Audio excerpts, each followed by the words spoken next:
Gente, boa tarde. Eu sei que estamos caminhando para o fim, já está bem, né? As energias estão se esgotando, se esvaindo.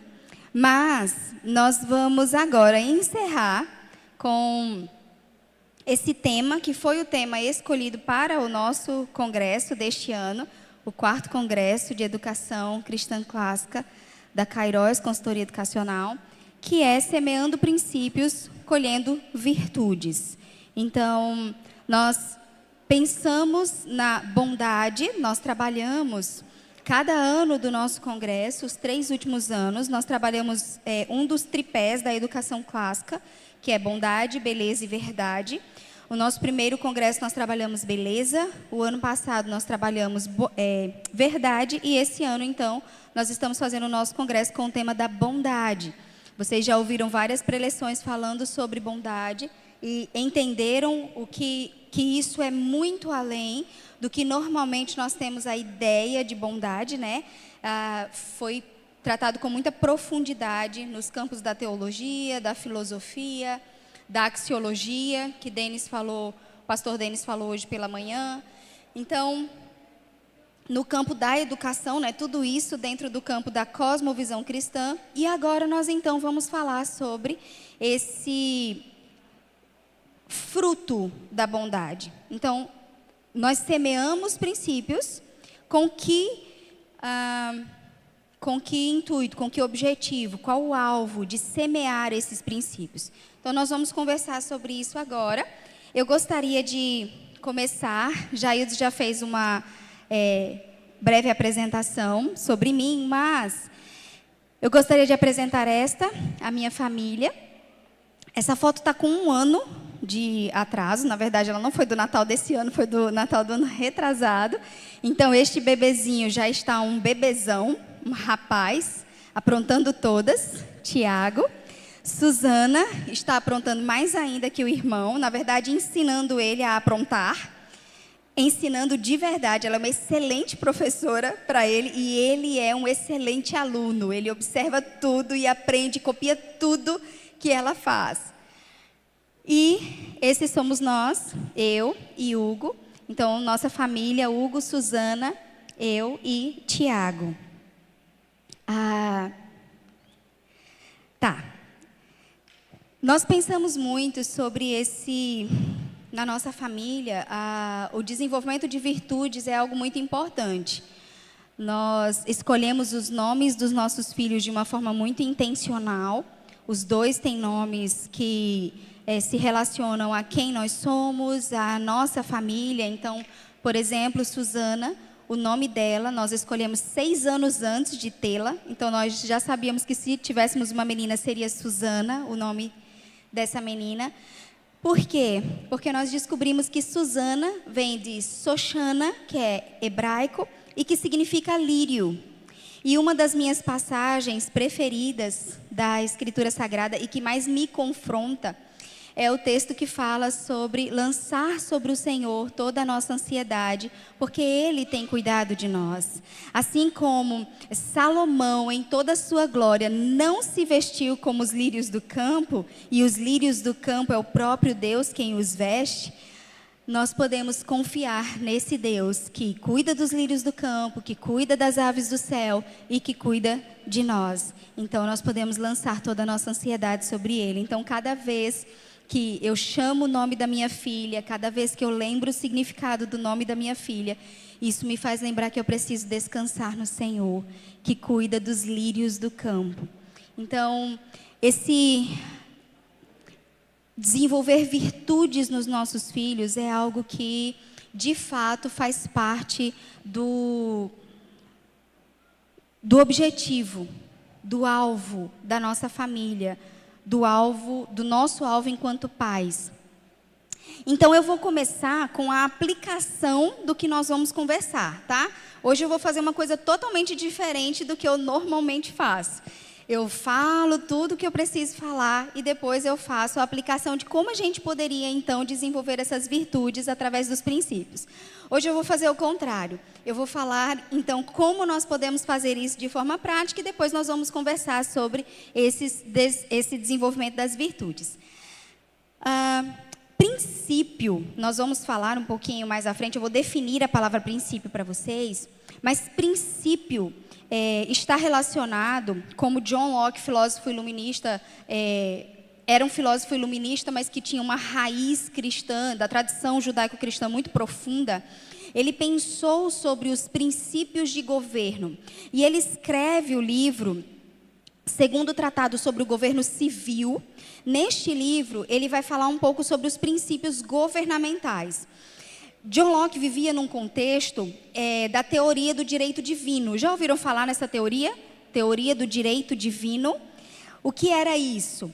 No contexto dos reinados absolutistas, dos reis absolutistas, os reis arrogavam para si a prerrogativa de serem reis, porque o próprio Deus tinha dado direito a eles. Então era como se eles fossem o próprio Deus, não como se eles representassem o próprio Deus, mas como se eles fossem o próprio Deus.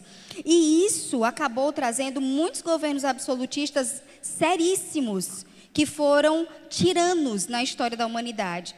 Não sei se vocês se recordam das aulas de história de Luís XIV. Alguém lembra de Luís XIV? Sim, o rei francês. E o rei francês tirano, um rei francês que teve um governo que massacrou, que oprimiu as pessoas naquele contexto. E por causa dessa opressão do governo de Luís XIV e depois dos seus sucessores, nós vamos desembocar então na Revolução Francesa, que não tem nada de belo, de romântico, como muitos dos nossos professores de história querem nos passar. A Revolução Francesa, aquele lema de liberdade, igualdade, fraternidade, que coisa linda. Linda nada. Não teve nada de lindo, foi sanguinário, foi uma revolução horrorosa na história da humanidade, que matou muita gente e que foi tão tirana quanto o rei absolutista o era. Muita gente morreu na guilhotina, que tinha sido inventada naquele momento. Então, quando Locke vai escrever o Segundo Tratado do Governo Civil, ele vai falar contra a teoria do direito divino. E ele vai dizer assim: como é que vocês arrogam para si o direito de serem como o próprio Deus? Isso não existe, isso não é real, isso não é verdadeiro. E aí, baseado na tradição judaico-cristã, ele vai apresentar os princípios governamentais. Depois, isso, dentro do contexto da educação, governo e educação têm uma relação intrínseca que é indissociável. Sabe água e óleo? Sabe quando a gente tenta separar água e óleo, dá certo? Dá certo separar água e óleo? Não. A não ser por um processo mais artificial. Mas num processo natural, a gente não consegue separar água e óleo. Não se separa governo de educação. A filosofia de governo vai ditar como vai ser a filosofia de educação e, por sua vez, o contrário também. A filosofia de educação vai ditar como vai ser a filosofia de governo. Isso é muito sério. Então, todas as vezes que nós vemos um governante se estabelecendo no poder, os olhos dele, se ele tem alguma compreensão a respeito disso, tanto para o lado da tirania quanto para o lado da liberdade, ele vai focar na educação. Ou para trazer liberdade, ou para trazer um governo opressor, como, por exemplo, Hitler fez. Então, isso é muito sério. Então, pensando em princípios de governo, e nós vamos falar sobre os 7 princípios de governo hoje, e como nós desenvolvemos as virtudes a partir desses 7 princípios, na nossa família, nós decidimos estabelecer governo. A nossa filha já estava mais crescidinha, o nosso rapaz, já um bebezinho, mas que precisava também ser estabelecido em governo. E nós estabelecemos o governo, então, na nossa casa. Nós entendemos que nós já tínhamos algumas regras entre nós, né, como casal, mas nós entendemos que isso precisava ser mais visual para os nossos filhos. Nós sabíamos que estávamos fazendo isso diariamente, mas eles precisavam entender o que nós estávamos fazendo. Precisava ser um marco, algo que eles batessem o olho e entendessem: opa, nesta casa, nesta família, existe governo. E eu preciso me submeter a esse governo, porque isso vai gerar virtudes. Eu serei virtuoso, eu serei piedoso. Então, na nossa casa, nós fizemos a nossa Constituição. Esse é o nosso brasão, é o brasão da família Ruiz Alves. Nós pegamos o brasão da família Ruiz, o brasão da família Alves. Nós fizemos uma junção de cores, nós colocamos nossos elementos. Então, cada um desses elementos representa cada um de nós. O telescópio representa Hugo, a pena, eu. O lírio, Suzana, e a estrela de Davi, Tiago. E nós fizemos a nossa Constituição, e nós fizemos uma cerimônia nessa nossa Constituição, nós lemos a Constituição, nós lemos a palavra, nós nos arrumamos, nós fizemos algo mais formal na nossa família, e nós apresentamos a nossa Constituição para a nossa filha. E para os nossos filhos, na verdade, né? Então, aí a Constituição da família Ruiz Alves, eu vou ler cada um dos pontos para vocês. Cada uma dessas leis está fundamentada na lei moral de Deus, nos 10 mandamentos. Então, cada lei dessa se refere a um mandamento na ordem de cada um deles, certo? Então, 1, amarei a Deus acima de todas as coisas. 2, aferirei todo conhecimento à luz das Escrituras.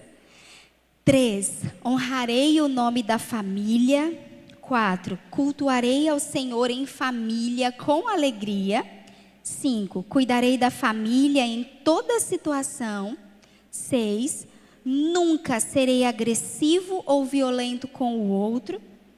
7, serei sempre fiel. 8, serei sempre grato. 9, falarei sempre a verdade. E 10, serei generoso e hospitaleiro. Então, cada uma dessas leis está relacionada a cada um dos mandamentos. Então, por exemplo, não cobiçarás a casa do teu próximo. Qual é a virtude que nos faz não cobiçar? Sermos gratos. Quando nós somos gratos pelo que temos, nós não cobiçamos o que é do outro. Por isso que a 10ª lei nossa é: serei generoso e hospitaleiro. Eu estarei sendo grato pelo que eu tenho e trazer as pessoas para esse convívio de generosidade, de hospitalidade. Eu estava brincando agora ali com o pessoal, porque acho que por quem o Hugo passou hoje, ele disse assim, a gente está morando em João Pessoa, faz 3 anos, 22, 23, 24. Vai fazer, 3 anos fizeram que a gente mudou para João Pessoa, e ele foi dizendo assim, quem ele encontrava, ele dizia, olha, vá lá em casa, viu? Quando for para João Pessoa, vá lá para casa, não sei o que. Eu estava brincando e dizendo, a agenda está se fechando já, viu, gente? Cada um já vai aí colocando o nome na agenda, porque a agenda vai fechar, a gente não vai mais conseguir receber, porque a gente foi falando com as pessoas, convidando para ir para a nossa casa. E a nossa filha, Suzana, ela ama receber as pessoas lá em casa. Ela ama quando tem gente lá em casa. Ela ama, meio porque também é o centro das atenções, né? Fica assim aquela coisa dela, as pessoas falando com ela e curtindo ela. Então ela ama quando as pessoas estão lá em casa. Ela tem aprendido a ser generosa, tem aprendido a ser hospitaleira. Então, no fim das contas, cada um dos mandamentos, nós podemos semear o princípio daquele mandamento e nós vamos transformar isso em virtude. Nós vamos nos tornar virtuosos por causa do princípio que foi semeado, que foi lançado. Deus nos garante que aquilo que nós semeamos vai ser colhido. O Senhor garante. E garante assim, nós precisamos entender isso, essa verdade. Aquilo que for semeado será colhido. Significa que se eu semear coisa ruim, isso também será colhido. Aquilo que não é bom também será colhido. Os frutos amargos serão colhidos se a semeadura for amarga. Então, é uma verdade que nós precisamos ter muita consciência das escolhas que nós estamos fazendo todos os dias. Se eu perguntasse aqui, se eu desse a oportunidade para vocês dizerem, se eu perguntasse, gente, quem é que tem aqui uma marca ruim de algum professor? Os que foram meus alunos não respondam. Não quero saber. Tem alguns alunos. Se a marca ruim fui eu que deixei, meu filho, resolva-se com o Senhor. Vai dar tudo certo. Vem falar comigo, a gente vai se resolver. Mas nós temos pessoas que passaram pelas nossas vidas, às vezes não um professor, mas outras pessoas que passaram pelas nossas vidas e deixaram marcas ruins, deixaram feridas, às vezes até decisões, né? Quantas vezes eu já ouvi alguém dizendo, eu queria muito ter ido para o campo das artes, mas algum professor olhou para mim e disse, olha, você é péssima nisso, você é muito ruim nisso. E essa é uma marca muito dolorosa que se deixa. Então, nós semeamos e nós vamos colher aquilo que nós semeamos. Isso é um fato. Não dá para ver ali, mas tem as assinaturas. As assinaturas foram com os dedinhos. Como eles não sabem ainda escrever, nós fizemos, né? Os dedinhos, melamos os nossos dedos e os dedos deles e fizemos a assinatura em cada um dos nomes. E isso está no hall da nossa sala, da nossa casa. Nós temos um corredor. Para passar para os quartos, nós precisamos passar por esse corredor. E esse corredor, ele fica em frente à nossa mesa, onde nós fazemos as refeições. Então, todas as vezes que nós estamos sentados à mesa, nós vemos esses quadros. Então, está ali o nosso brasão. A Suzana, ela tem 3 anos e meio. Então, não tem jeito, gente. Toda vez que ela vai falar, que eu digo assim, filha, quais são os símbolos que estão no nosso brasão? Aí ela fala a pena, o lírio, a estrela e o helicóptero. Ela não sabe falar telescópio, então para ela é helicóptero. Eu acho que ela fala o mais difícil, que é helicóptero, e não fala telescópio. Mas, enfim... nós mostramos isso, nós passamos... nessa foto aí dá para ver melhor, né? As assinaturas, os dedos. E aí tem algumas fotos nossas também, com os nossos filhos, com a nossa família, que representam um pouco da nossa identidade, de quem nós somos. Lembra que o pastor Anderson falou hoje de manhã? Que nós precisamos criar na nossa casa um ambiente para o riso e para o choro. Esse precisa ser o lugar. As nossas salas de aula também, gente. Precisa ser esse lugar tão... Eu quero dizer que a criança se sinta à vontade, mas isso também pode gerar um sentido assim, de parecer uma coisa desordeira, e não é. Mas assim, que a criança esteja se sentindo segura. É um lugar de segurança. Segurança para que ela possa se expressar. Segurança para que ela possa tirar dúvidas, que ela possa questionar, que ela possa dizer aquilo que ela acredita e aquilo que ela pensa, sem ser ressachada por isso. Então, nós precisamos criar esse lugar de segurança. Nós precisamos ter muito cuidado com a forma como nós reagimos quando os nossos filhos nos contam alguma coisa, quando os nossos alunos nos contam alguma coisa, quando eles falam alguma coisa. Nós temos essa tendência, né? Falou alguma coisa assim que mas... Menino, onde você aprendeu isso? Pronto, você já criou uma barreira gigantesca naquilo que a criança está falando. Já trouxe um abismo para aquela conversa. Então, por mais que seja difícil, que seja assim muito sério o que está sendo dito, nós precisamos deixar a criança segura de que ela pode falar qualquer coisa para nós. Que ela vai permanecer sendo amada, a despeito do que ela fale ou faça. Claro, ela também precisa ter a certeza de que as consequências virão. Porque as consequências existem e elas precisam vir. Nós precisamos fazer a criança entender que na vida nós temos consequências. E é uma forma de sermos disciplinados. E aí as consequências são variadas, obviamente, mas que ela tenha segurança plena de que ela vai ser respeitada, de que ela vai ser ouvida, de que ela não vai ter a sua dignidade ferida. Então, assim, nós estabelecemos virtudes. Esses são alguns dos livros onde essa preleção está ancorada, em especial Educação para a Integridade, da doutora Inês Borges. É uma irmã muito querida, maravilhosa, que tem um conhecimento profundíssimo sobre aquilo que ela estuda, aquilo que ela ensina. E alguns de nós que estamos aqui, pudemos beber, né, dessa fonte maravilhosa, que é a doutora Inês. E nós temos também este outro livro. Eu gostaria de fazer uma recomendação fortíssima para vocês lerem. É um livro, assim, um tanto quanto novo, Vícios Esplêndidos, um novo olhar sobre os 7 pecados capitais. Nós não temos esse hábito de falar sobre os 7 pecados capitais, né? É um hábito muito mais da Igreja Católica. A Igreja Católica trata disso com muita profundidade, inclusive. Mas nós precisamos pensar sobre isso, sim.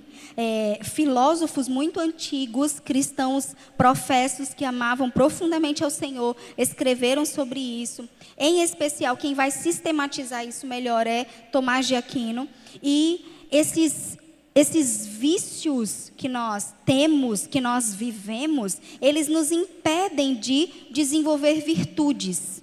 Então, o livro vai falar, a Rebeca, ela vai escrever com profundidade, de forma acadêmica, mas com uma clareza, que você fica assim, estarrecido. Quando você lê sobre aquilo, você diz assim: oi, meu Deus, eu sou assim. Ela faz um diagnóstico da nossa vida. Então, é um livro um pouco grosso, mas é um livro assim que você lê muito rápido. Eu gostaria de fazer essa recomendação, porque para mim está sendo muito confrontador ler esse livro e falar sobre ele. Eu tenho dado na Escola Internacional Cidade Viva, onde eu tenho trabalhado agora na supervisão pedagógica. Eu estou fazendo treinamentos com os professores sobre esta temática das virtudes. Então, nós temos trabalhado sobre esse livro, Vícios Esplêndidos, e eu gostaria muito de fazer essa recomendação, e uma parte do que nós vamos falar aqui hoje está nisso também. Então, o que seria virtude?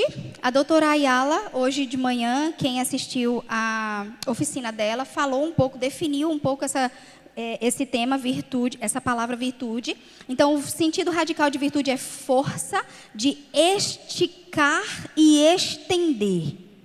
Esse é também o principal sentido da palavra vir, de onde derivou viril, com o significado de homem. O homem viril é o homem virtuoso. Já ouviram essa expressão, né? Este é um homem viril. O que seria? Quais seriam as características de um homem viril? Vamos dizer rapidinho. Mais alguém? Saudável, corajoso, forte, paciente, másculo, né?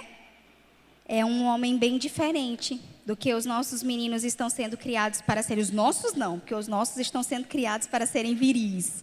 Mas os meninos que estão sendo educados na educação moderna, por muitos pais, infelizmente, por muitos pais cristãos, não têm sido criados, educados para serem viris. Muitos deles, eu achei muito bonito hoje de manhã, né? Quando o pastor Anderson falou que Thomas foi lá, né, e bateu na amiguinha, no amigo, porque ele tinha ofendido a mãe dele, né? E ele foi lá e bateu, né? E eu achei muito bonitinho, não ele ter batido, gente. Eu achei muito bonitinho essa coisa assim, da virilidade mesmo. É claro, ele está sendo treinado em governo, ele ainda não entende que as coisas precisam ser resolvidas da melhor forma possível. Então, ali naquele momento, o que ele entendeu, como um menino que está sendo criado para ser um homem viril, um homem forte, corajoso, que protege, eu preciso proteger a honra da minha mãe. Ora, que absurdo, como é que alguém fala e ofende a minha mãe? Foi lá e desceu o sarrafo no outro. Está certíssimo ele, não de descer o sarrafo, mas de proteger a honra da sua mãe. Claro que depois ele vai aprendendo que existem formas melhores de fazer isso.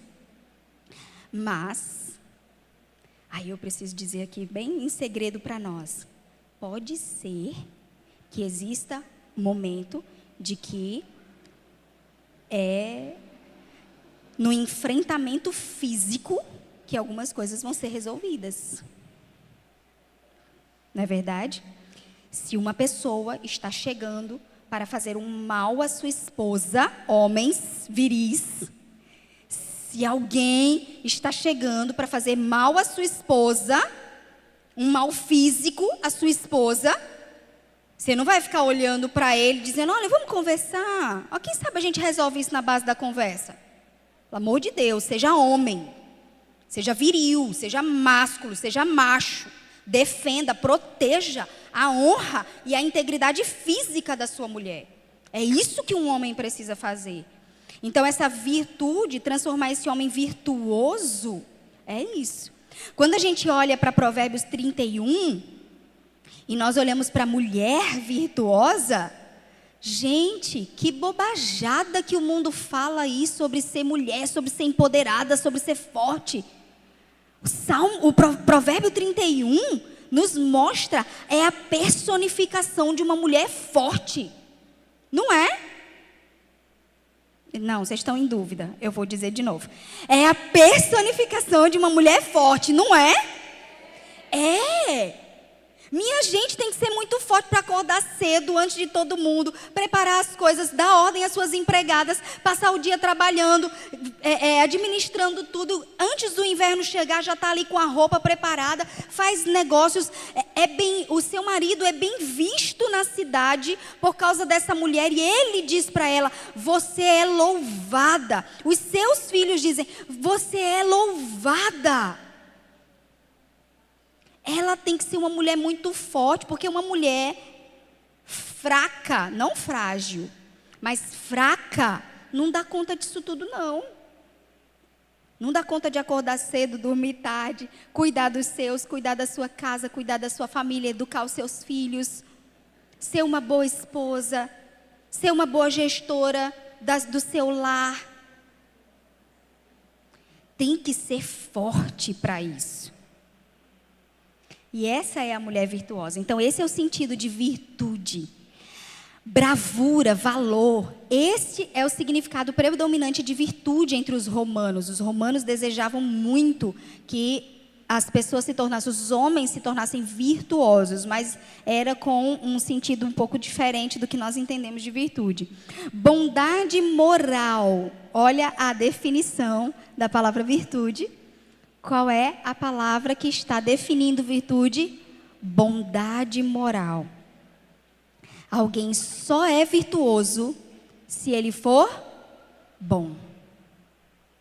Alguém só é virtuoso se for bom. Não existe gente virtuosa se essa pessoa não tiver traços de bondade, se a sua essência não for bondade. A prática dos deveres morais e a abstinência dos vícios em conformidade com a vida e conformidade com a lei moral. Excelência moral como virtude da temperança, caridade, castidade, poder de agir, algo eficaz, excelência que constitui valor ou mérito. Essa definição está no dicionário no Webster 1828. É uma definição belíssima, vocês não acharam? Eu achei linda essa definição. Quantas palavras lindas na definição da palavra virtude. Aristóteles falava em virtude de um objeto quando este cumpre a função para a qual existe ou para a qual foi fabricado. O pastor Denis falou isso hoje, que algo só... Eu acho que foi ele. Eu não sei se eu estou me enganando, mas eu acho que foi ele que falou que nós só somos virtuosos de fato se nós cumprimos a função para a qual nós existimos. E qual é a função? O que nós fomos feitos para quê? Qual a função para a qual Deus nos criou? Então, em relação ao homem, a areté seria uma disposição permanente para agir bem, pois ele existe para isso. Nós existimos para fazer o bem, para agir bem. Por causa do pecado, nós também vimos isso várias vezes hoje, nós temos uma tendência pecaminosa, uma natureza má, mas o Senhor nos criou para o que é bom, para praticar o bem. E como nós vamos fazer isso? Treinando. Como assim, Letícia? treinando? Mas assim, será que se eu não me converto, Jesus, o Senhor agora é o meu Senhor e Salvador, não vem assim uma enxurrada de bem sobre mim e agora pronto? Só penso coisa boa, só faço coisa boa, pratico bem toda hora, todo dia. É assim, gente? Não, não é assim. Não é um esforço sobrenatural, às vezes, para fazer o bem, mas é um negócio assim que a gente tem que, sabe, tirar lá do profundo da alma, às vezes bem do profundo, para fazer o bem. Porque, na verdade, como o apóstolo Paulo disse, o bem que eu quero fazer, esse eu não faço. Mas o mal que eu não quero, é este o que eu faço. Então, para fazer o bem, nós precisamos praticar. Eu estou numa peleja com Suzana, porque ela é muito assim, é uma menina muito viva e muito decidida, ela sabe o que quer, ela quer decidir tudo, ela é muito independente, e aí eu preciso lembrar sempre a ela, ei, bonita, quem te governa sou eu, o seu pai, você não se governa. Às vezes eu pergunto para ela, mocinha, quantos anos você pensa que você tem? Qual é a resposta dela? Criança pensa de forma concreta, ela diz, 3 anos, ela responde. Ela sabe que ela tem 3 anos, então. Mas, eu estou numa peleja com ela porque ela é bruta. Não sei quem ela puxou. Quem conhece o pai vai dizer assim que é mera coincidência só, mas a bicha é bruta. Então, eu estou numa peleja por gentileza com ela. Ela quer resolver as coisas com o irmão na base da brutalidade. E graças a Deus, ele não é um banana. Ele não é um menino bobo. Ele vai para cima dela. Ele mete a mão nela mesmo. A mãe vai ter que resolver isso, vai sofrer. Mas eu prefiro que ele seja assim, entende? Como ela é muito forte, eu preciso que ele seja forte também. Porque senão ela vai botar ele no chinelo. Ela vai ser uma relação opressora, ela vai oprimir ele. Então eu preciso que ele seja forte, para ela entender que se ela meter a mão nele, ele vai meter a mão nela também. E aí a mãe que se resolva para entrar no meio, e certamente eu vou apanhar, porque eu desse tamanho todo, tendo que pegar as 2 crianças, certamente eu vou apanhar. Mas o fato é que eu tenho falado muito para ela, filha, seja gentil. E isso é muito especial, né? Porque o nome dela também é inspirado nas Crônicas de Nárnia, a rainha Susana. E quando Aslan coroa, sumiu a palavra, coroa os 4, ele diz Susana a gentil. E aí nós ganhamos um bordado que tem lá, Susana a gentil, e está no quarto dela, lá na porta do quarto dela. E eu fico assim, sabe aquela coisa que você fica profetizando na vida da criança? Senhor, um dia ela vai ser gentil, em nome de Jesus, um dia ela vai ser gentil. Aí eu fico, filha, seja gentil com o seu irmão. Filha, olha a gentileza. Ela está na casa dos avós, e aí hoje de manhã a gente mandou um áudio, e eu disse, filha, obedeça a vovó, obedeça ao vovô, e seja gentil com o seu irmão e com o seu primo. Você é a mais velha, você precisa cuidar deles. Seja gentil com eles. Então nós estamos nessa batalha pela gentileza. Ela foi criada para fazer o bem. Ela não foi criada por Deus para ser bruta. Existe um momento certo de ser bruta também, viu? Também não quero dizer assim que ela vai ser bobinha, né? Inocente e ingênua. Existe uma diferença entre essas 2 palavras. E assim, eu não quero que ela seja uma criança boba, de jeito nenhum. Eu quero que ela seja uma criança forte. Mas ela precisa ser forte e gentil. Ela só precisa ser bruta na hora que tiver que ser bruta. Mas isso quem vai dizer para ela? Eu, o pai. Nós vamos treiná-la para fazer o bem. Nós vamos treiná-la para ser gentil. E treinamento é hábito. Desculpa, e hábito é treinamento. Para gerar um hábito em alguém, eu vou treinando. Não é assim que a gente faz na academia? A gente treina. Hoje eu tirei onda com o Jaildes, porque eu fui colocar essa blusa e estava apertada. Eu disse, menina, eu acho que eu malhei muito os braços nos últimos dias. Mas é esse hábito que nós acordamos todos os dias de manhã e vamos e fazemos aquele exercício físico. Como a gente escova os dentes. É um hábito. Nós fazemos sem nem pensar no que estamos fazendo. Nós precisamos gerar tal virtude no nosso coração que eu faça o bem sem nem pensar que eu estou fazendo. Não vai doer, não vai ser difícil. Eu vou fazer o bem porque eu fui treinada para fazer o bem. É claro que isso tudo numa constante luta, né? Contra quem nós somos.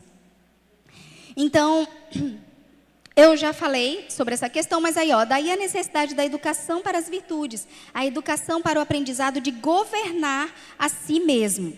Então, os cristãos dos primeiros séculos ligavam as virtudes à busca da sabedoria. Dentre as 7 virtudes que são contrapostas aos 7 pecados capitais, aos 7 vícios, as 7 virtudes nós temos 4 cardeais e 3 teologais. As 3 teologais são a fé, a esperança e o amor. As 4 virtudes cardeais são aquelas que nós trabalhamos intensamente para desenvolvê-las, que é a fortaleza, a justiça, a temperança e a sabedoria. No fim, a sabedoria é a maior dessas 4 virtudes. Porque uma pessoa sábia, ela só vai se tornar sábia se ela tiver desenvolvido as outras 3 virtudes. Se ela for alguém temperante, se ela for alguém forte, forte no sentido de fortaleza, de coragem, e se ela for alguém justo. Então, a sabedoria vai ser a rainha das 4 virtudes cardeais. Então, é essa busca pela sabedoria. Nós temos um livro todo da Bíblia falando sobre sabedoria. E é muito especial como o livro é apresentado, porque é como se a sabedoria fosse o narrador. Ela está narrando em primeira pessoa, falando sobre ela mesma. Em alguns momentos do livro, nós percebemos isso. John Locke vai afirmar que nunca é cedo demais para começar a desenvolver virtudes. Eu amei, Glória, esse termo que você usou na sua oficina.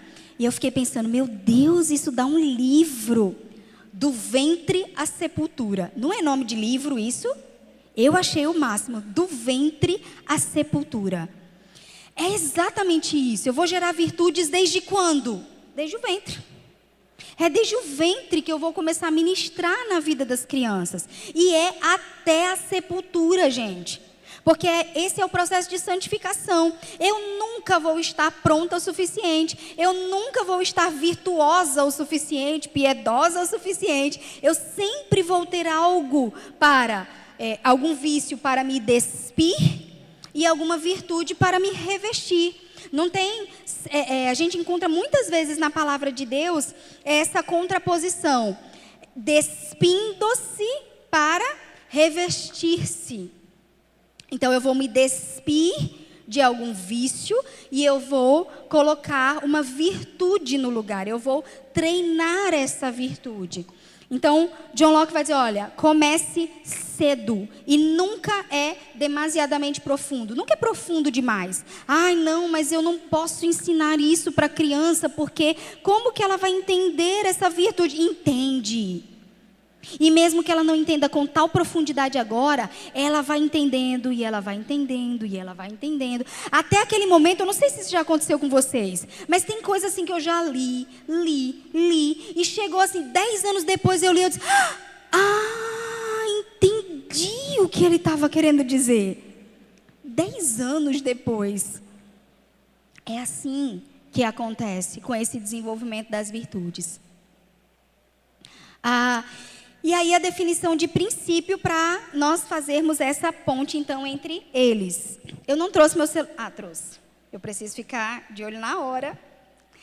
Princípio, em sentido geral, a causa, fonte, origem de alguma coisa, aquilo de onde uma coisa procede. Elemento, parte constituinte, substância primordial. Alicerce, fundamento. Aquilo que suporta uma afirmação, uma ação, uma série de ações ou de raciocínios. Verdade geral, uma lei que abrange muitas verdades subordinadas, como os princípios da moralidade, princípios da lei, princípios de governo. Então, vocês conseguiram perceber como essas duas palavras se relacionam? Para mim fez todo sentido, não sei se na cabeça de vocês agora está fazendo, mas para mim fez todo sentido esse tema. Semeando princípios, colhendo virtudes. Então, quais seriam esses princípios? Lá no livro do John Locke, ele vai falar desses princípios governamentais, e nós vemos isso bem sistematizado no livro do Dr. Paul Gelli, Currículos, os fundamentos do currículo escolar, da educação por princípios, e nós vemos também isso discorrido aqui nesse livro da doutora Inês, que são soberania, caráter, mordomia, autogoverno, semeadura e colheita, individualidade e aliança. Gente, entenda uma coisa. Esse momento que nós estamos aqui juntos, daria para destrinchar isso e virar um curso. Então, obviamente, eu não vou ser profunda o suficiente. Isso aqui é um panorama. Isso aqui, na verdade, é só assim, para instigar no seu coração o desejo de estudar mais sobre isso, de pensar com mais profundidade sobre isso. Então, vamos pensar no princípio da soberania. Eu vou apresentar o princípio e depois a virtude que pode ser desenvolvida a partir desse princípio, ok? Então, a soberania está ligada ao poder da razão. O homem é capaz de arrazoar, de julgar, de pensar, de agir. Ele não é escravo de nada e de ninguém. Nós criamos os nossos filhos para pensarem. E sabe uma coisa interessante? A gente se aborrece com isso. A gente cria eles para serem inteligentes. A gente cria eles para pensarem, para questionarem, para raciocinarem. E quando a gente fala alguma coisa para eles que eles questionam, entenda, uma coisa é questionar por rebeldia. Aquela coisa assim, não quero lhe obedecer e vou lhe questionar e vou ser atrevido. Isso é uma coisa que merece um tratamento diferente. Outra coisa é a sinceridade do coração de uma criança, de um adolescente, principalmente os adolescentes, que começam a dizer, tá, mas por que eu preciso fazer isso? Por que tem que ser dessa forma? Por que eu tenho que ir por este caminho? Eles precisam entender de verdade, gente. Eles realmente precisam ter respostas. E é uma coisa que eu sempre digo a respeito da teologia. Por que nós precisamos ser profundos? Por que nossos congressos nós sempre falamos sobre teologia? Porque se nós formos ruins na nossa teologia, minha gente, vocês não têm noção do estrago que a gente pode fazer. Mas é um estrago com os efeitos de uma bomba atômica. Muitas pessoas podem ir para o inferno por causa de uma teologia ruim. Isso é grave, isso é sério. Então nós precisamos ser bons, profundos em teologia, na teologia boa, na teologia correta. Não existe uma teologia ruim, gente, na verdade. A teologia por si só ela é boa, ela é correta. Mas existem aqueles que tentam distorcer a boa teologia, tá? Então, essa soberania, essa capacidade de razoar, de pensar, de representar o próprio Deus. O Senhor é soberano, mas Ele nos fez representantes dEle.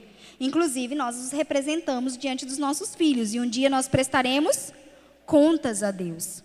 Isso deveria nos fazer tremer nas bases. Saber que nós prestaremos contas a Deus por tudo que nós fizemos com os nossos filhos. E saber que nós prestaremos contas a Deus por tudo que nós fizemos com os nossos alunos. Claro, com uma proporção muito menor, porque a primazia é da família. Nós não somos responsáveis pelas crianças que não são nossos filhos, não numa primazia. Nós temos uma responsabilidade secundária.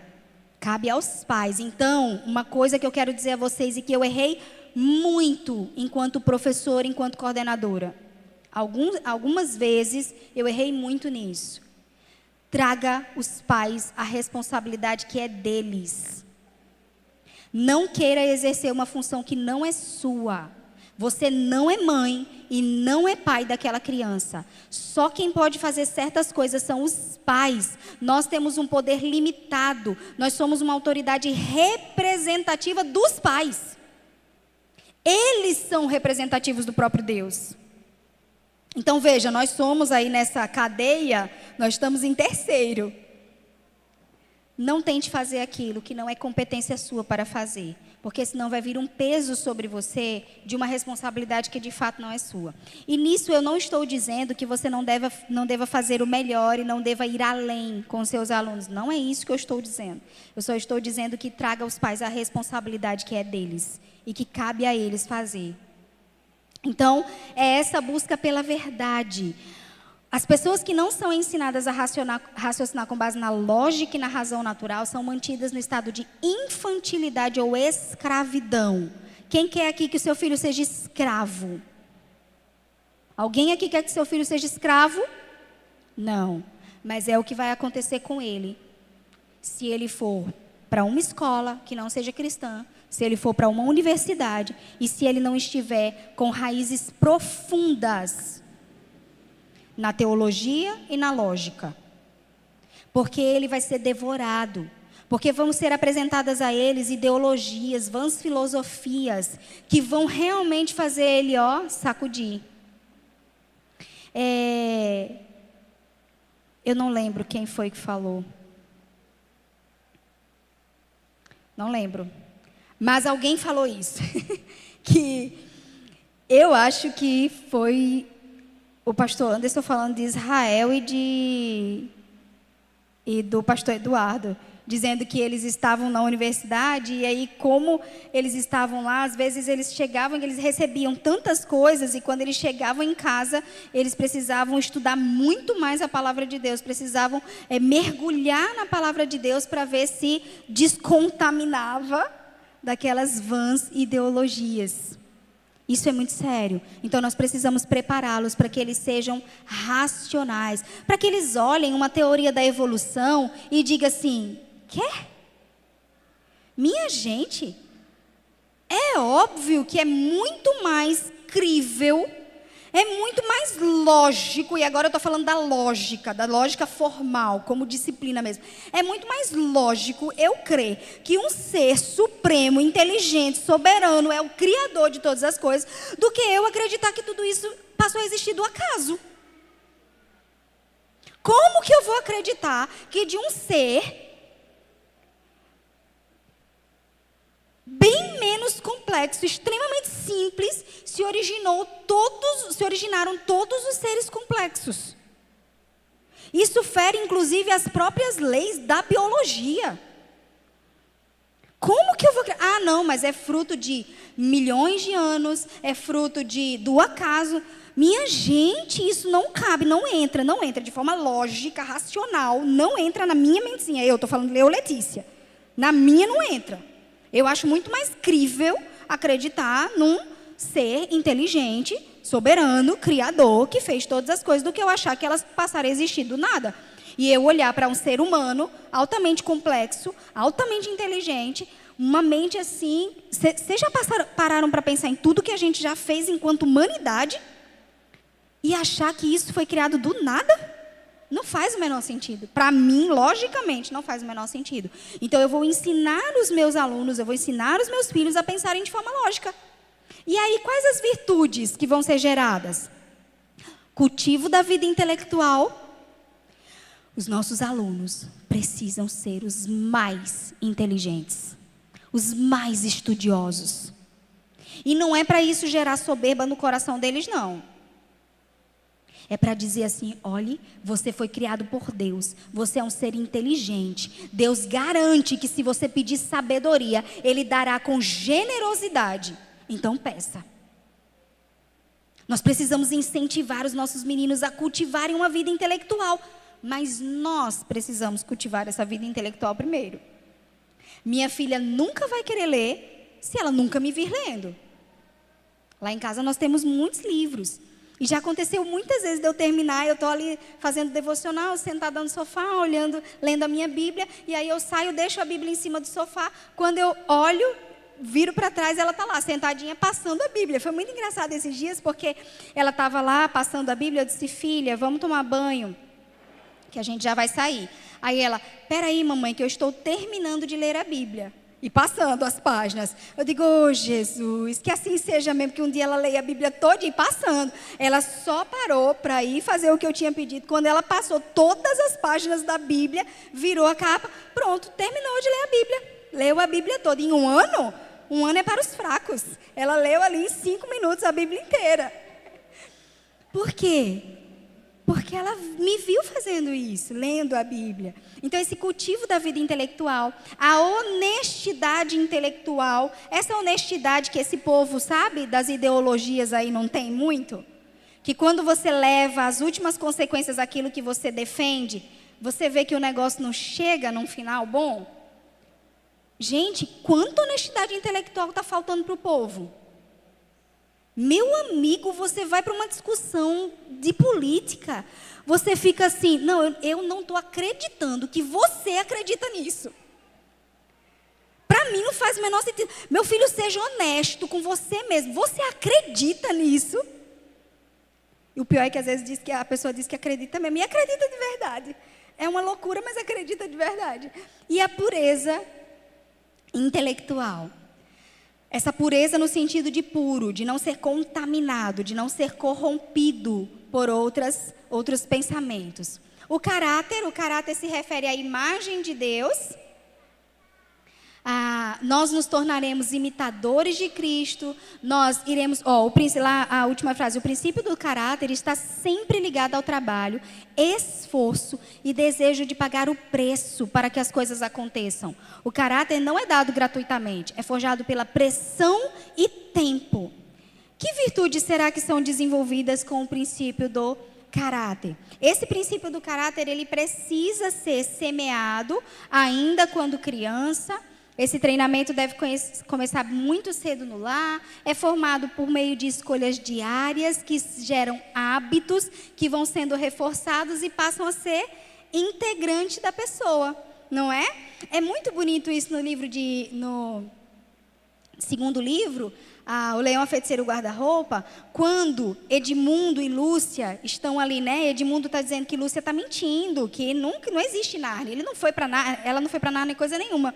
E que o tio, que está recebendo as crianças, senta para conversar com Pedro e Susana, e ele diz assim para eles, mas me diz uma coisa, porque eles estavam na dúvida, eles estavam achando que Lúcia estava inventando.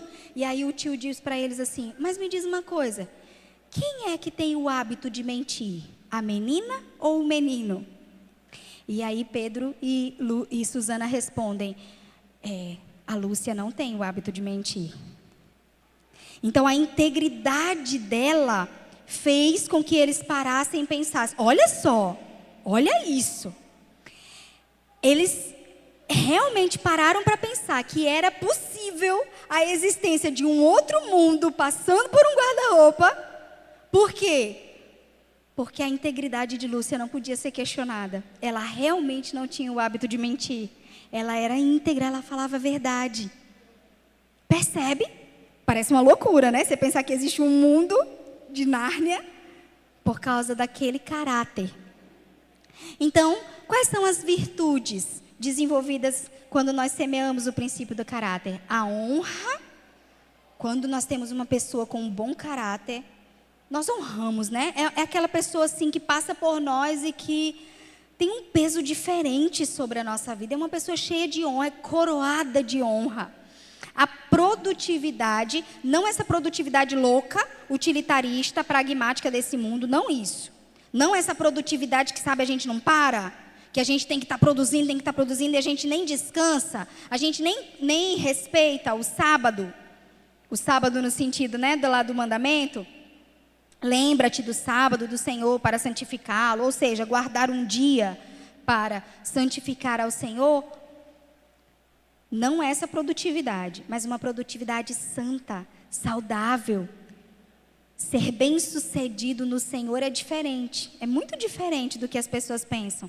Sabe, não adianta ganhar o mundo e perder a sua própria alma. Foi dito hoje também, acho que Glória quem disse na oficina dela, que de que adianta a gente ganhar tantas coisas e perder os nossos, e perder os que são da nossa casa. Perder os nossos filhos. aí de nada vai ter adiantado. Então é essa produtividade e dignidade. Não tem a frase que diz que o trabalho dignifica o homem?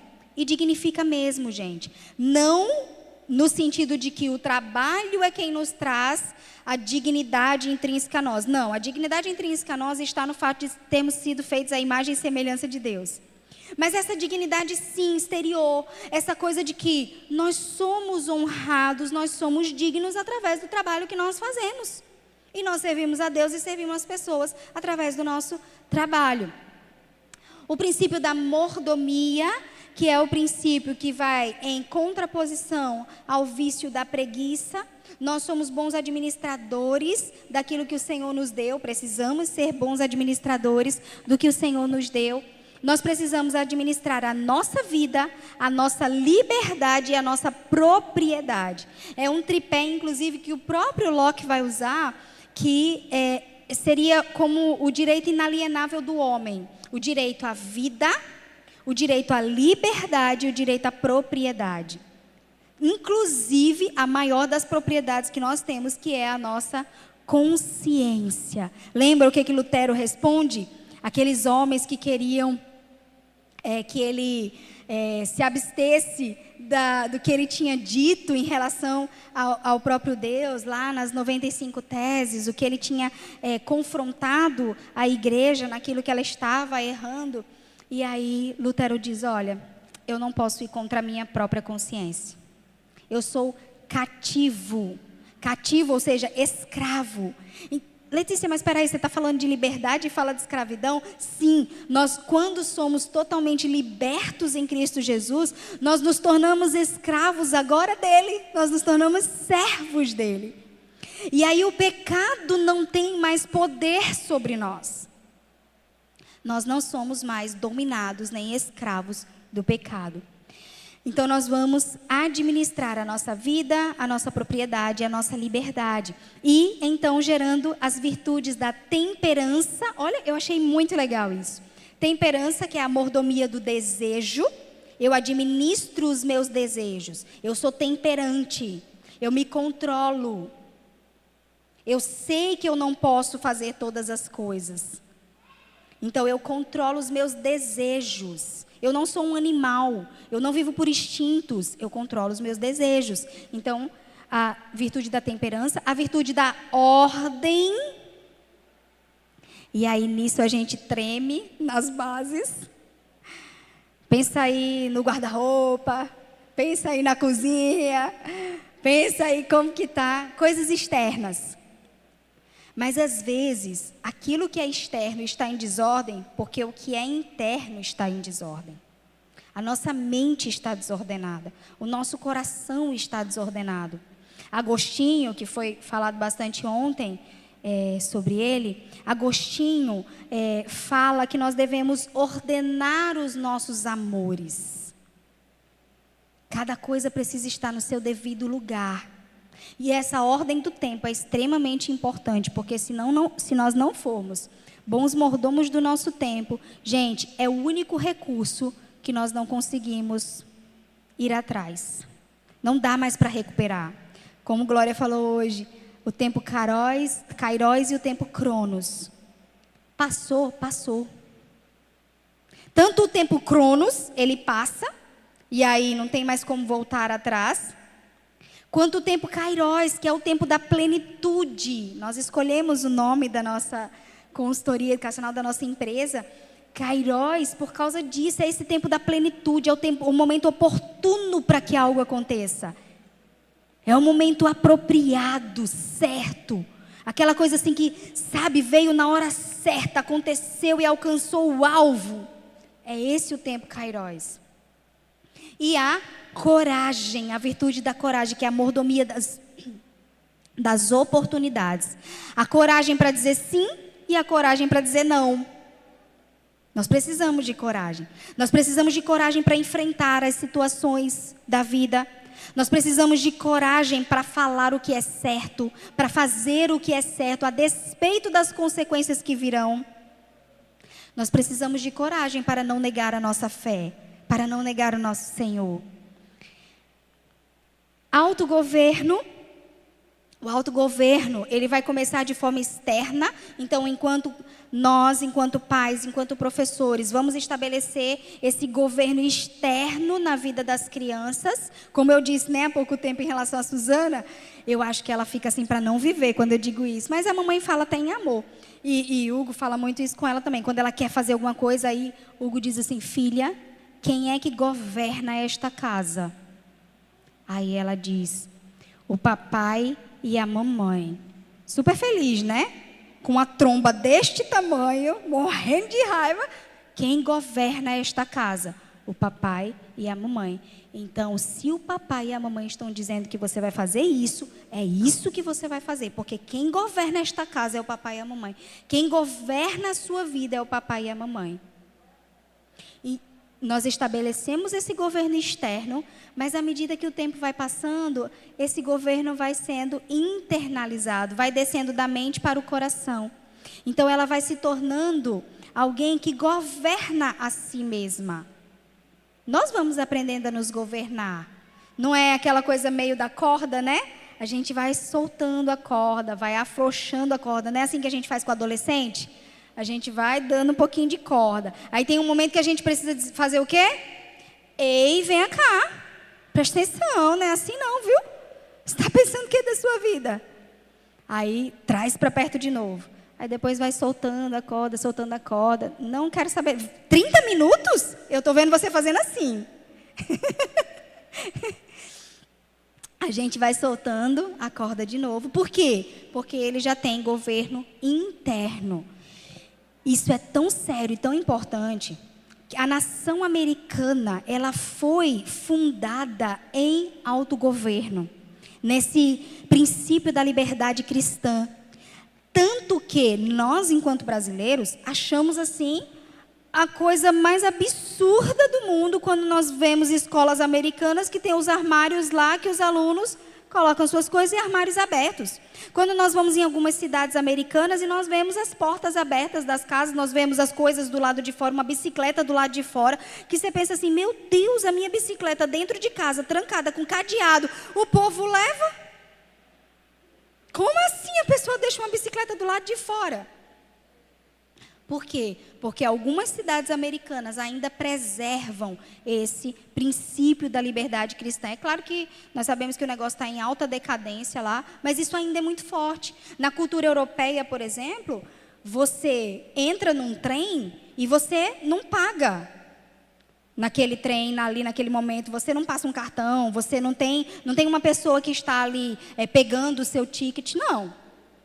Você entra no trem. Se você quiser entrar sem pagar, você entra. Agora é o seguinte: quando tem uma fiscalização, que não é todo dia, não é toda hora não, mas de vez em quando tem uma fiscalização. E se tiver a fiscalização e a pessoa pedir o seu ticket, aí você vai pagar uma multa de 100 euros. Eu estou falando uma experiência que o meu irmão viu alguém passar num trem na França. E aí ele disse que ele ficou se borrando de medo. Ele tinha o ticket dele, mas ele disse: meu Deus, ai meu Deus, uma fiscalização. Mas eu tenho meu ticket, está tudo certo. Ai meu Deus, mais uma fiscalização. E aconteceu. Só que isso não acontece sempre. E as pessoas confiam por quê? Porque elas sabem que as pessoas não vão lesar aquela empresa, porque elas têm autogoverno. Minha gente, isso no Brasil é uma desgraça. Mas nós não podemos ficar só naquele campo de reclamar da nossa nação e de pensar assim: eu vou me embora desse lugar porque esse lugar é muito ruim. Não, eu vou me embora. Vamos fazer a nossa parte. Se Deus nos plantou nesse lugar, vamos nos educar e vamos educar os nossos filhos, os nossos alunos, para que eles vivam essa realidade. Para que quando eles estiverem lá na política, eles sejam tão honestos como eles são na nossa casa. Como eles são no meio da rua, se eles acharem alguma coisa que não lhes pertence. Como eles são nas suas escolas. Então nós vamos gerar virtudes. Podemos requerer das nossas crianças a expressão da imagem de Deus e conduzi-las à experiência de governarem sua vontade e sujeitarem a Deus os seus apetites. Assim, todas elas serão capazes de se autogovernarem e desfrutarem dessa experiência. É uma coisa que eu digo sempre para a Suzana, filha, quando ela começa, né, se desorganiza e começa a gritar e quer as coisas do jeito dela, eu digo, filha, governe as suas emoções. Controle a sua ira. Ela tem 3 anos e meio. Pode ser que ela não entenda isso com a profundidade que eu estou falando. Mas à medida que eu vou treinando, à medida que eu vou falando, ela vai chegar um momento que isso vai descer totalmente para o coração dela. Ela vai entender o que significa se governar. Controlar as suas emoções. Gente, nós precisamos controlar as nossas emoções. A gente não pode sair fazendo o que quer, do jeito que quer, falando com as pessoas do jeito que quer, agredindo os outros, sendo impulsivo. Ai, é porque eu sou tão impulsivo. E fala isso como se fosse uma coisa assim, eu estou me justificando. Não, você está pecando, controle suas emoções. Não é assim que se fala com as pessoas, não. E aí nós vamos governando a nós mesmos. E as virtudes, silêncio, determinação e autoavaliação. Eu vou só focar no silêncio, porque pode ter pessoas que tenham pensado, virtude, silêncio? Como assim, Letícia? Como assim o princípio do autogoverno vai gerar a virtude do silêncio? Gente, nós estamos precisando no mundo dessa virtude do silêncio? Estamos. Nós estamos precisando em nós mesmos da virtude do silêncio? Quem é aqui que tem dificuldade de parar a sua própria mente? É um negócio assim difícil, que às vezes você passa a noite todinha sonhando e a sua mente não para. Nós precisamos do silêncio. Nós precisamos da solitude, não da solidão, da solitude. Nós precisamos acalmar os nossos pensamentos. E só consegue fazer isso quem se governa. É a expressão máxima do governo interno. É você controlar, é você governar a sua mente. É você não deixar que o diabo... não tem aquela ditado popular que diz que mente vazia é a oficina do diabo? E aí o diabo fica falando um monte de coisa na sua mente. Dias atrás, eu precisei dar uma ordem à minha mente. Na verdade, eu dei uma ordem ao diabo e depois à minha mente. Eu precisei dizer, diabo, eu não aceito as sugestões que você está me dando. Eu não vou ficar pensando as coisas que você está me fazendo pensar. Mente, se cale. Pense em outras coisas. Pense nas coisas boas do Senhor. Porque não tem aquele negócio que a gente faz uns diálogos com a gente mesmo? Aí assim, você está com raiva de alguém, você está com um problema de relacionamento. Marido e mulher, isso acontece demais, né? A gente fica assim pensando, mas também quando ele chegar eu vou dizer isso, isso e isso. Aí ele vai responder assim. Aí ele vai falar tal coisa, aí eu vou dizer tal coisa. Mas também vai ser assim, assim, assim. Minha gente, a gente faz tantos diálogos internos. 5? Glória a Deus. A gente faz tantos diálogos internos que acabam com a nossa energia, que sugam as nossas forças e que fazem a gente pensar coisas que nunca acontecerão. Nós precisamos do silêncio. Nós precisamos aprender a ouvir. O livro de Tiago fala muito sobre essa questão da língua, né? A língua que amaldiçoa, a língua que abençoa, a língua como o leme de um navio. Vocês já viram o tamanho de um navio? Pensa aí num cruzeiro gigantesco. E aí pensa que aquele cruzeiro, de toneladas e toneladas, ele é guiado, ele sai de um continente para o outro, por um leme. Um negócio tão pequenininho. É essa comparação que Tiago faz em relação a nós e a nossa língua. O leme de um navio. Então precisamos do silêncio, precisamos que as crianças se calem, precisamos que elas aprendam a brincar em silêncio, que elas aprendam a se concentrar, que elas aprendam a falar na hora certa. Nós precisamos ensinar isso às crianças. Essa precisa ser uma virtude gerada. Eu estou encerrando, tá? Semeadura e colheita. Nós falamos bastante sobre isso, então. Esse semear bons frutos. E o principal fruto que eu preciso a principal semente que eu preciso semear é a semente da obediência. E aí eu vou colher essas virtudes. Gente, alguém ia tirar foto e eu tirei, desculpa. Vá, tire. Eu vou botar no próximo.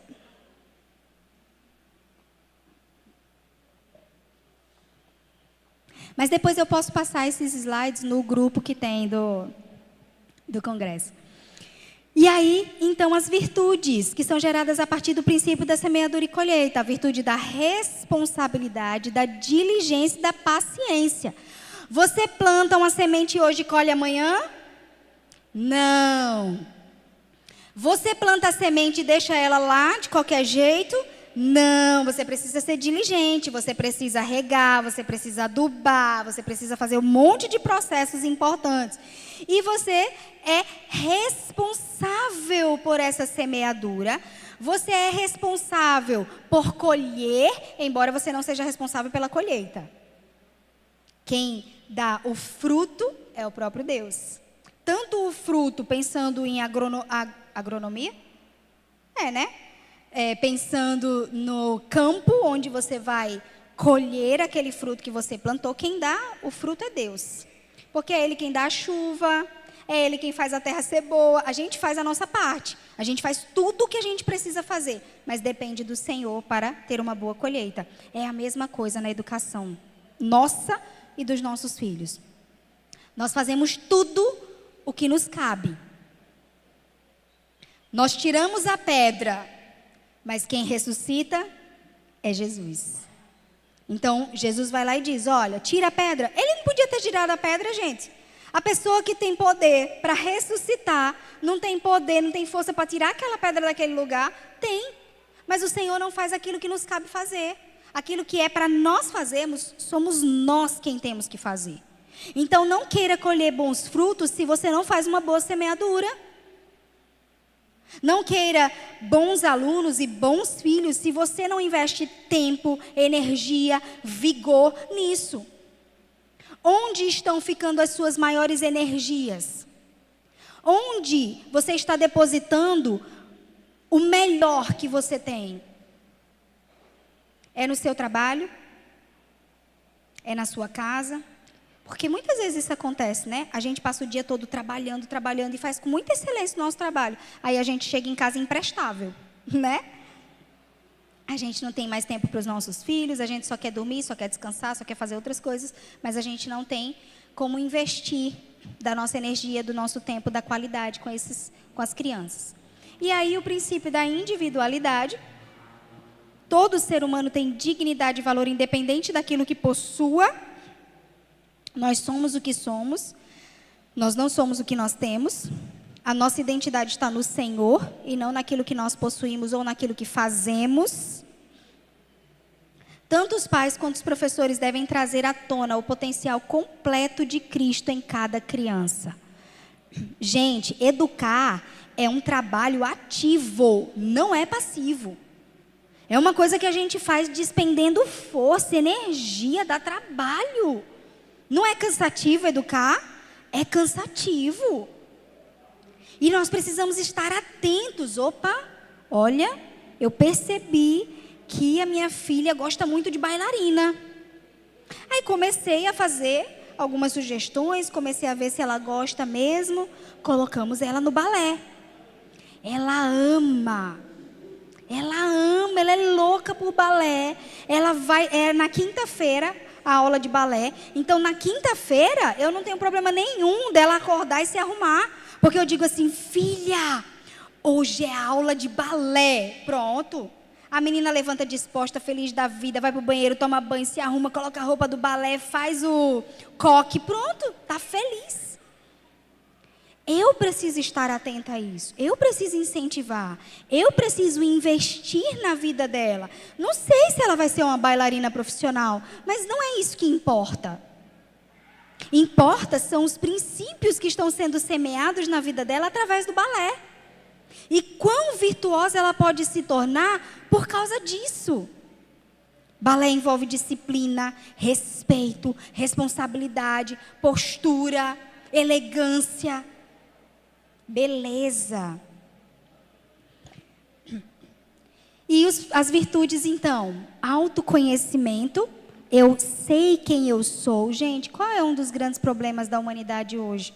É que as pessoas não sabem quem elas são. Elas não sabem onde está a identidade delas. E elas buscam de um lado, buscam de outro, querem ser como outras pessoas, porque elas não sabem quem elas são em Deus.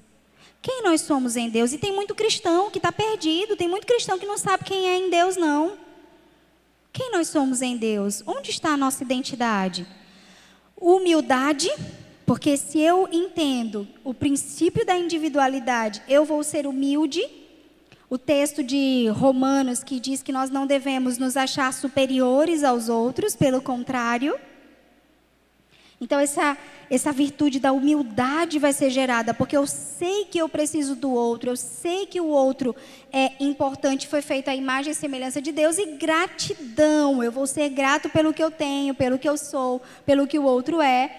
O princípio da aliança,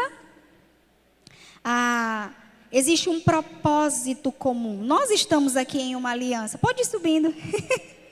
Fazer mais pressão para a pessoa acabar.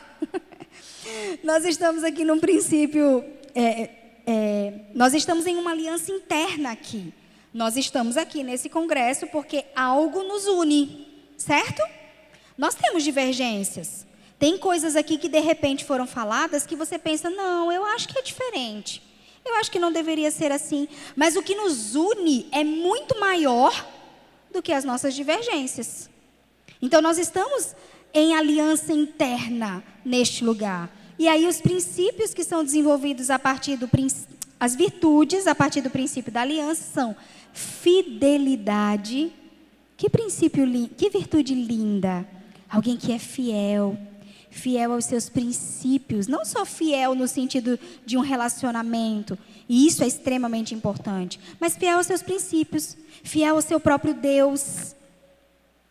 Mesmo que seja colocado numa situação difícil, vai se manter fiel, a despeito do que possa acontecer. Sinceridade, uma relação de aliança precisa ser uma relação sincera, não aquela sinceridade... que às vezes a gente, é porque eu sou sincero, eu falei porque eu sou sincero. Não, você falou porque você é agressivo, você falou porque você não tem noção, você falou porque você não se governa. Não, não é essa sinceridade, mas uma sinceridade que fala em amor o que precisa ser dito. E por fim, a prudência. Vocês lembram que eu disse para vocês que existem 4 virtudes cardeais e que dessas 4 virtudes cardeais a mais importante é a sabedoria? É com ela que nós fechamos, então. A prudência. Um outro sinônimo utilizado para sabedoria é prudência.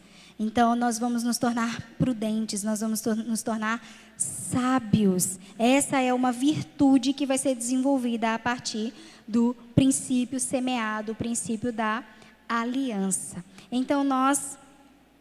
encerramos aqui. Eu queria fazer uma sugestão para vocês.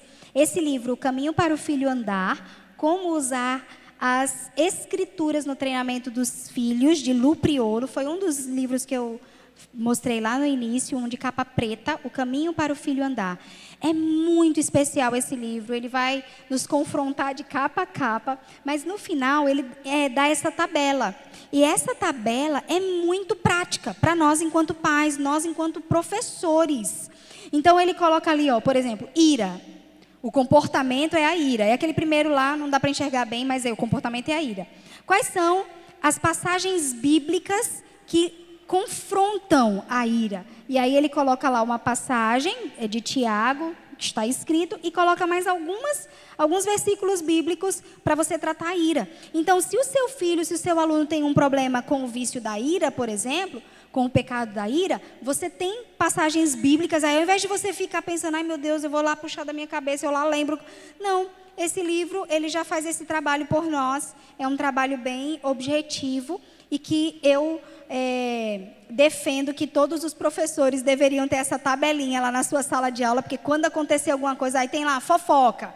Peraí, como é que eu vou tratar esse problema agora? Vai lá, olha a fofoca, e eu vejo lá qual o versículo, e aí eu vou confrontar na palavra, porque é assim que a gente gera virtudes, não é aquilo que nós falamos, não são as nossas palavras vãs, mas é o que a Escritura Sagrada fala. Amém?